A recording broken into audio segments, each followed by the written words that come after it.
An economy drive for the Crouchers and Grandmas feeling the cold. The Tuesday night comedy continues here on BBC One at 10:35. A magnificent setting, two great teams. What drama here? And Seaman, what a magnificent save! Not good. Temple's got him. Away! Oh dear. And look at this! And here comes Hurst. He's got some people on the pitch. They think it's all over. It is now.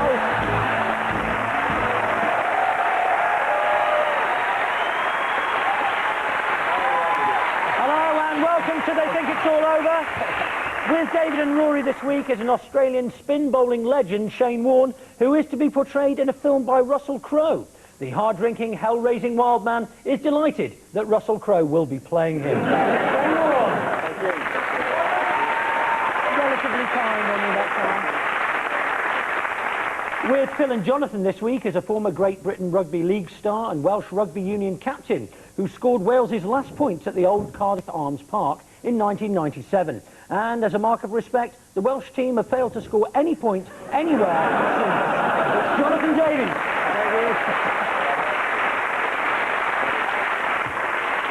We start the show with a handbags question. David, Rory and Shane, have a look at this.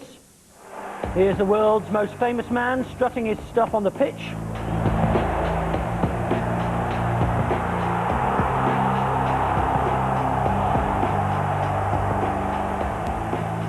And here's 60-something Scouse troubadour Paul McCartney. But what has Beck's done to upset the Liverpool legend? David's team? You've worked with Beckham, haven't you, Paul? I have. You like him? He's a good guy. He really is a good guy. Is he a good bloke? Is it something to do with Liverpool was voted inexplicably, voted the European City of Culture, wasn't it? Yeah. It was a close-run thing between Liverpool, Oxford and Newcastle, I think, but the Scousers just nicked it. Probably just normal English whinging, probably, maybe. Is that what they got in common? Could have been just whinging about losing or something like that? It could have been about that, Shane, that's right. Okay. David Beckham's currently playing professional sport, Shane, unlike you. I like David Beckham. You know what? You're in this country because I've signed for you. Now behave yourself. Who was it? You signed for it. I signed. How did you come? By DHL?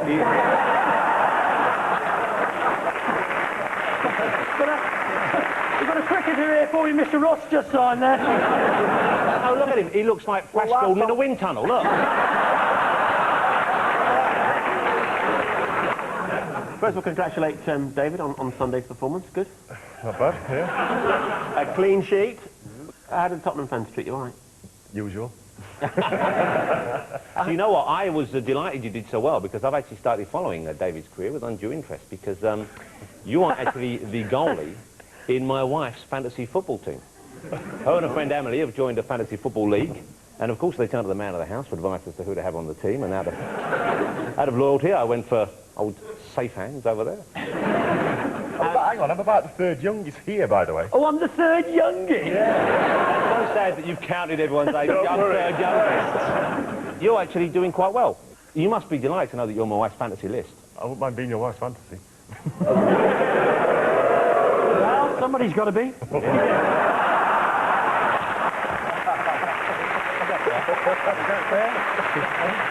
Come on then.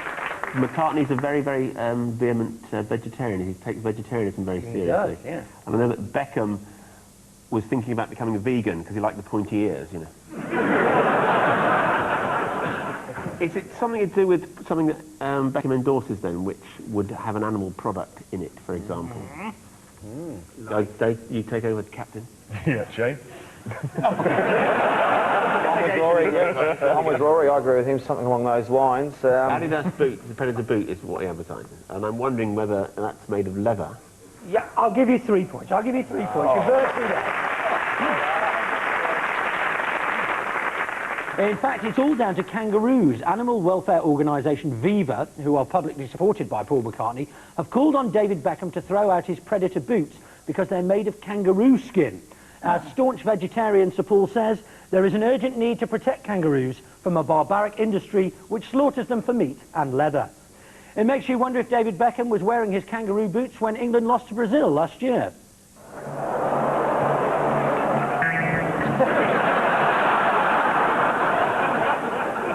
Beckham has apologised to vegetarians. He said he didn't want to upset them because one day England might have to play in Vegetaria.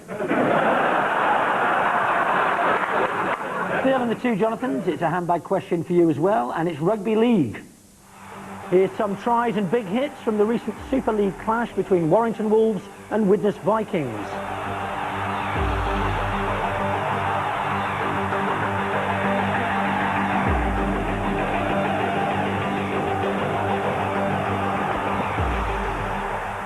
But why have the two teams fallen out, Phil's team? Before we start, let's welcome Jonathan properly to the show, ladies and gentlemen. One of the finest rugby players. A legend. A legend. That's right. As a matter of fact, I would like to take a moment to try and welcome in his native tongue, the Welsh, that I've been studying.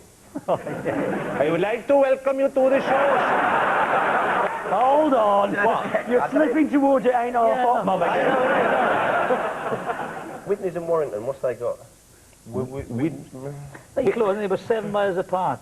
Is it because Warrington are trying to rewrite the rules of rugby?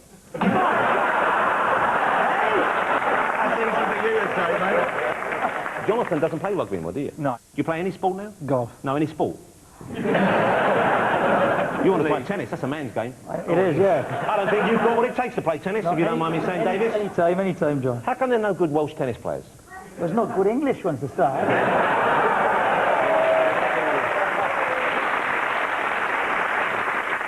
So we're talking about Warrington versus Widnes, some dispute. I don't know, mate. What do you reckon, rugby? I mean, this is your game, mate.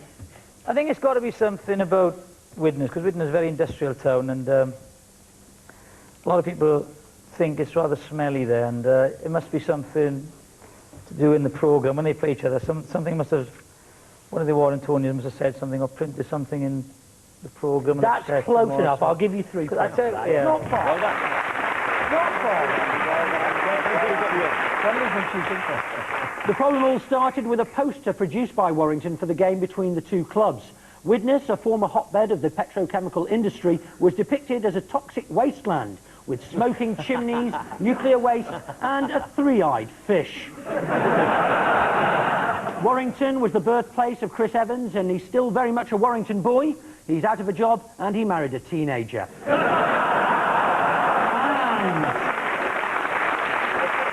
At the end of that round, David's team have 3 points and Phil's team have 3 points.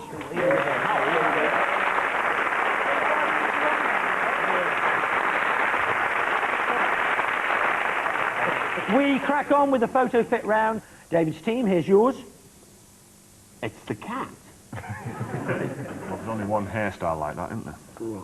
Is it you, Dave?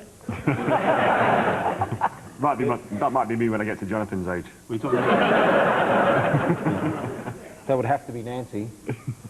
Huh? Have to be. So that's Ulrika in the middle then? Yeah, the top's definitely got to be Sven. At the bottom bit, that is on that sort of piratical goatee beard can only be one sports person. Virginia Wade. No, I think we know that. No, that's definitely Robert Perez. Right. Yeah. Definitely. Now, I think the middle is a man who had his cheeks perforated during a Tom and Jerry cartoon and ill-advisedly drank a glass of milk. If someone has had his face painted like a tiger, is that right? Yeah. He's a tiger.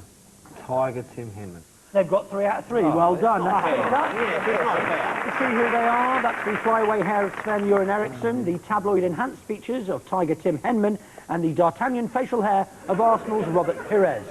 Tim Henman is worried that Henmania only adds to the pressure on him, but David Beckham's reassured him, saying Henmania is a lovely place and you'll probably beat them in the Guinness Cup. Robert Pires has been out of the Arsenal side recently, but with their suspension crisis looming, he'll soon be back in the team. In fact, things have got so bad at Highbury that Arsene Wenger was overheard on the phone saying, "Just turn up, Rory, we can lend you a pair." Phil's team, here are your 3. Oh my God. Not Celine Dion, is it? Yes. It's got a certain Celine look about it, hasn't it? Must be a wedding photo. The railings on there. It's got to be Beckham's haircut, isn't it? It's got to be top half Beckham. The hair of a princess, the eyes of a madman, the mouth of a Thai ladyboy. I can imagine, though, you know, by rugby player standards, she's not a bad-looking girl, is she? No.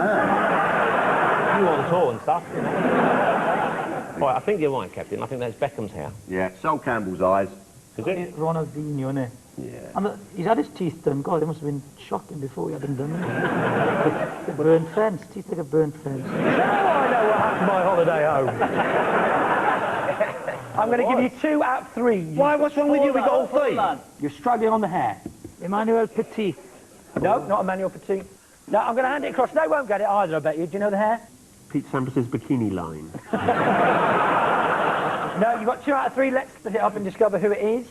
It's the would-be Beckham locks of cricketer Dominic Cork. Yeah, the gimlet eyes of Sol Campbell and the never-ending chin of come and get me Brazilian star Ronaldinho. Dominic Cork once appeared on Ready Steady Cook with Anne Robinson. He did his speciality, shepherd's pie, and she did her speciality, mutton dressed as lamb. Despite his looks, buck-toothed striker Ronaldinho likes a night out. But he always stays in at Halloween in case children try to hollow him out and put a candle in. At the end of that round, Phil's team have 5 points and David's team have 6.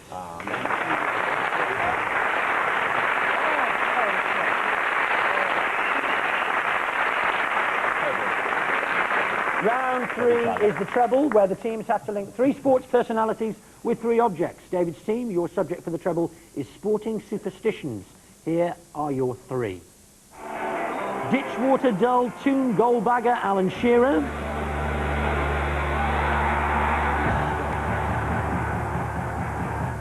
Pom bashing Aussie timber wielder Steve Waugh.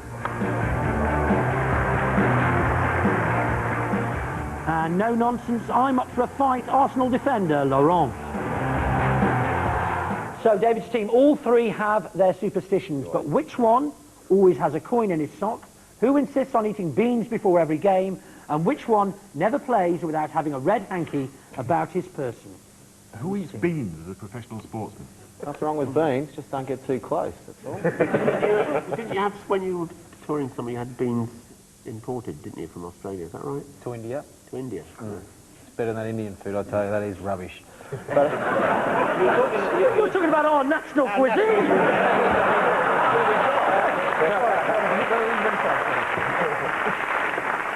A few of the players they were sick of the bit of food from India, and they just wanted a few beans or tinned spaghetti or something on toast just before they go to cricket. And SPC and Heinz decided to take it upon themselves to send 3 tons of each one. And the players took a couple of cans each and donated the rest back to India. And I think they're still eating it at this stage. I don't like to stereotype, but that's typical Aussies, isn't it, eh? I'm really happy with prison food.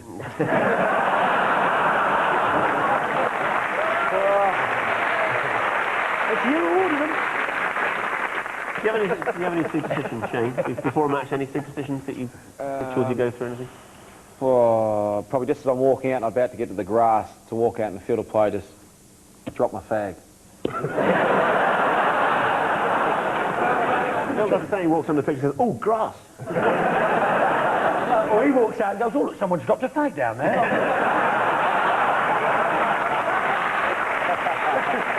I'll finish that off. What about you, Dave? Do you have any superstitions? My biggest one is I don't like to take any other gloves out apart from the ones I'm wearing. Why not? Because that's just a superstition. I just don't like anything in my net. Well, that's changed a lot, hasn't it? Shearer's boring enough to probably eat beans, do you think? Do you know him? Yeah, I do know that Shearer does have. He has beans before a pre-match, doesn't he? Saying I'm boring too, sorry? Not compared to Alan Shearer. Lauren might keep money down his side. Could be him. I tell you what, though, when Lauren squared up to Van Nistelrooy, there was only one winner there. Because that boy can look after himself. He's done a bit of boxing in his time. Has he really? He really has, yeah. Push anyway. We saw the other day. What a big fight that was.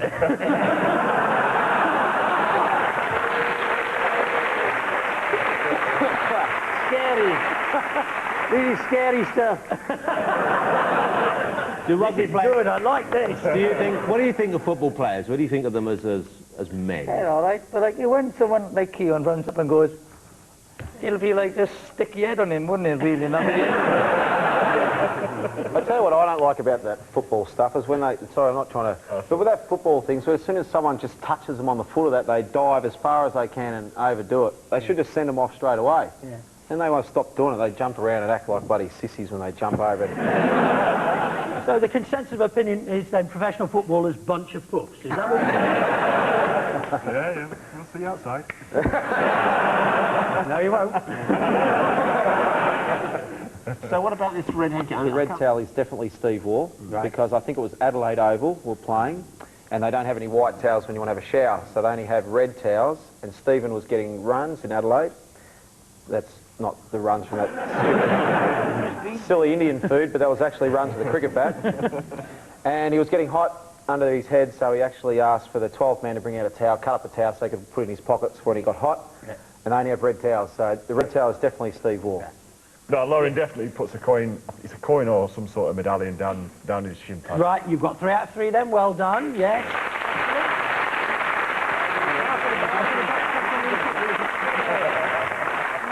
In fact, Alan Shearer never plays unless he's chock full of beans. Steve Warne won't head for the crease without his favourite red hanky tucked into his pocket, an idea he got from a succession of England captains who used to carry a white one. And Cameroon international Laurent spends every minute of the day with a Spanish coin tucked into his sock, unlike the rest of the Arsenal defence who keep a billiard ball in theirs. When Shearer joined Newcastle, the club shop actually ran out of H's and E's for his replica shirts. Man United had a similar problem with their Alex Ferguson replica tracksuits when they ran out of W's and K's. Steve Warne devotes a lot of time to charity and has raised thousands of pounds for lepers. When David Beckham heard, he said, "I don't blame him. Lepers are lovely creatures. With their long whiskers and their spotty fur." It's just wonderful. Phil's team, your subject is sporting injuries. Take a look at this trio. Tough tackling one-time Wigan Aussie Jamie Ainscough. Wimbledon's favourite big serving Croat, Goran Ivanisevic.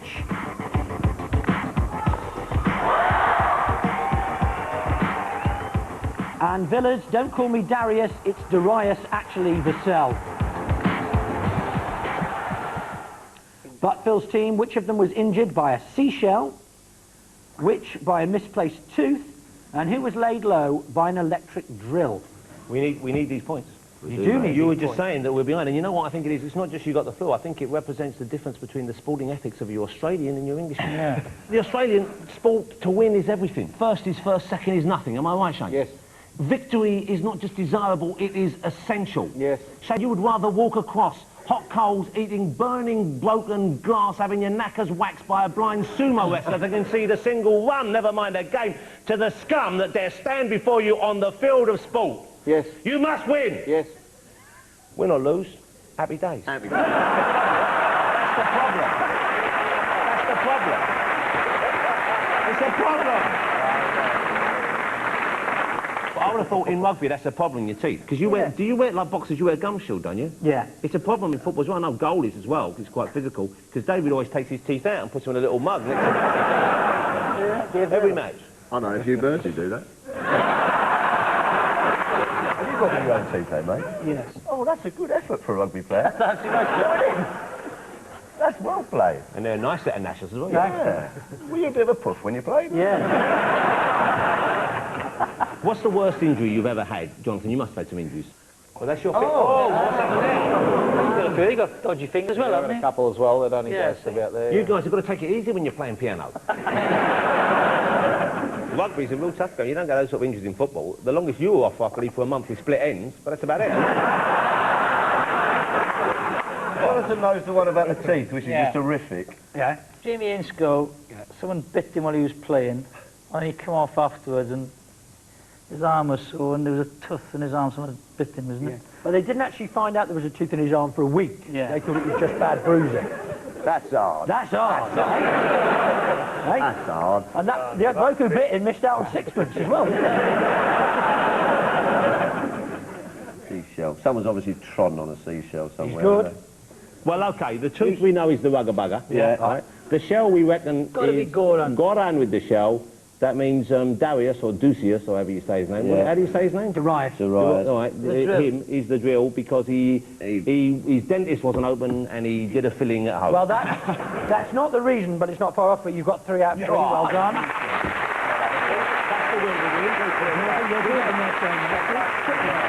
It was Jamie Ainscough who was badly injured by a tooth when an X-ray revealed that a tackle had left one embedded in his arm for over a week. Rugby league, now that's a man's game. If Ruud van Nistelrooy had been tackled like that, he'd have jumped right back to Holland. Goran Ivanisevic missed several tournaments after carelessly treading on a seashell and infecting his heel.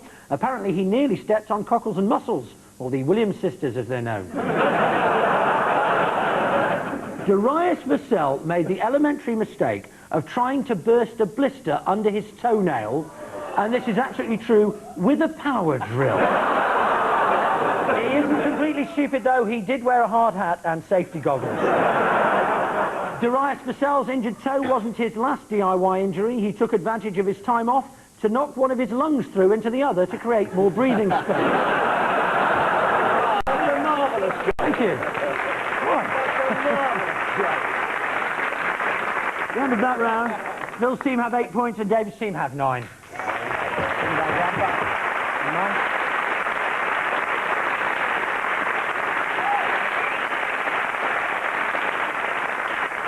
Time now for our regulars to don the black blindfolds as we play Field the Sportsman. Phil and Jonathan, to your positions, please. You're feeling okay, because he's really, ladies and gentlemen, he's so ill. He would not, I mean, most of us would not have bothered coming in today. We're so ill. No. It's only because he's got nowhere else to physically be. Right, blindfolds on. Can we have our first mystery guest, please?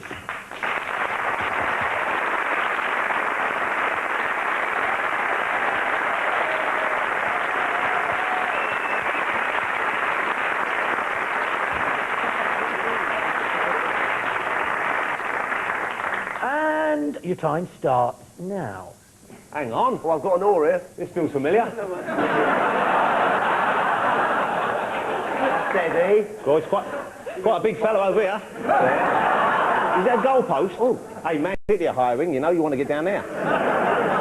Oh, you're a lady?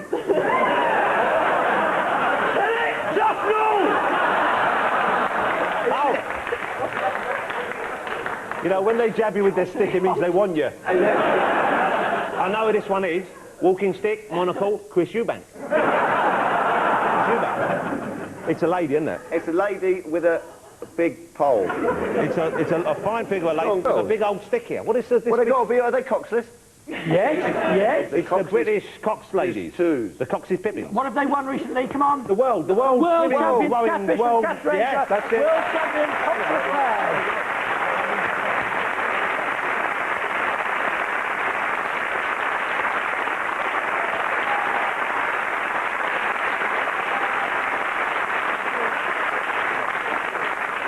And I'm sorry about the sexual harassment. If you want his name, it's Tufnell. His address is No Fixed Abode.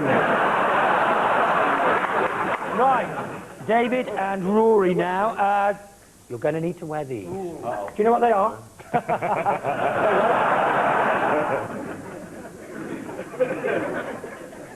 Blindfolds and gloves on, please. Can we have our second mystery guest, please? Whoa.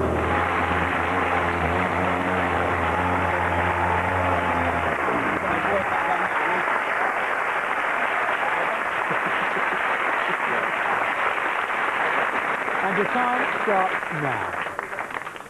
Oh, it's a man. That sounded odd. Bloody hell. Do Flymo have a Formula 1 team? This is... Oh, what's that? I don't know, David. I've got a blindfold on. Oh, I've told him to stop spoiling Brooklyn. It's, I don't know, someone put Michael Schumacher in hot wash.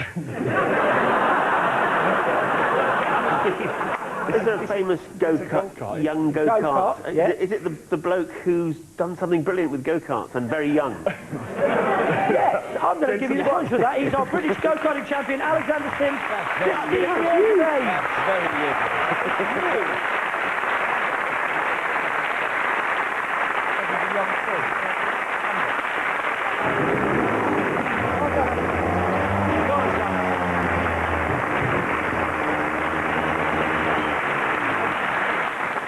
And so, the scores at the end of that round are Phil's team with 11 and David's team with 12. Yay.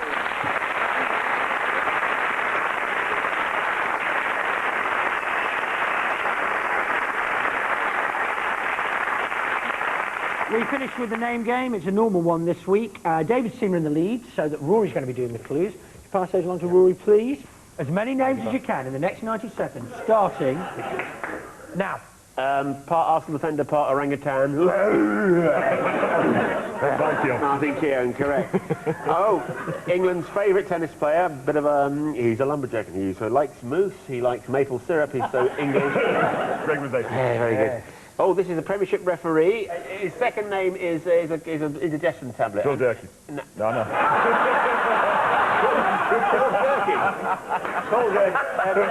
He's black referee. Uriah, ready. Ready, that's right, yeah. This is the world's favourite footballer. Yes. This is an Aussie batsman, has the same name as the current Arsenal goalkeeper. He's not as good as you, David. Nice one. Layman And first name, Layman, yeah. Very good indeed. This is a guy who recently got done for speeding. He was so upset he drove out of White Hart Lane just after being sacked. And got done by the police officer. Said, "Good news, Mr. Hoddle, 3 points."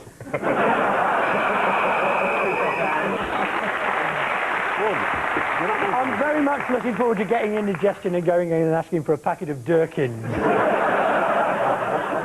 Okay, you need 8 to win. Is that the street term for them? I think you can do it. You can do 8. 8, you want me to do 8? Come on, son. Okay, Hold on. Give it. And the time starts. Okay. Now. Okay, first name is sort of sexy, second name is like a truck, third name is like mistletoe. He's a Dutch cheek. Yeah, there you go. All right. Second name is a South African bloke. Second name, he should be in the Bee Gees. Look. No? John Pollock. Who's the bloody Bee Gees? Bee Gees. Special gift.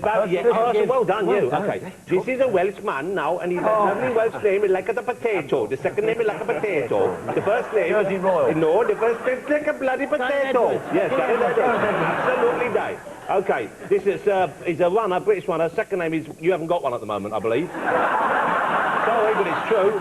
All right, like Sherlock. Elementary. Kelly Holmes. Okay. This is a Formula 1 bloke. Second name, come on, boys. This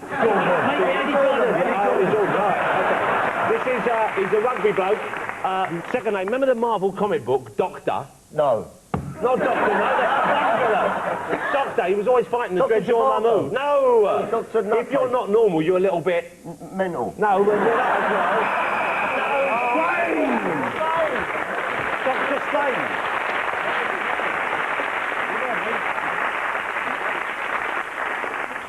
So, Phil's team have 16, but this week's winner is David's team with 18.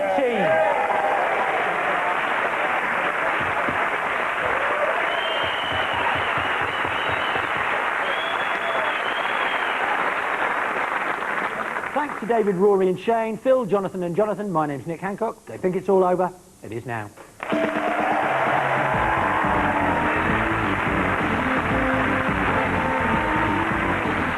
The gas bill's too high and it's all Grandma's fault. She'll have to go. Comedy with the Crouches after the news here on BBC One. And on BBC Two, why was the will of Diana, Princess of Wales, apparently altered after her death? Can't take it with you. Investigates.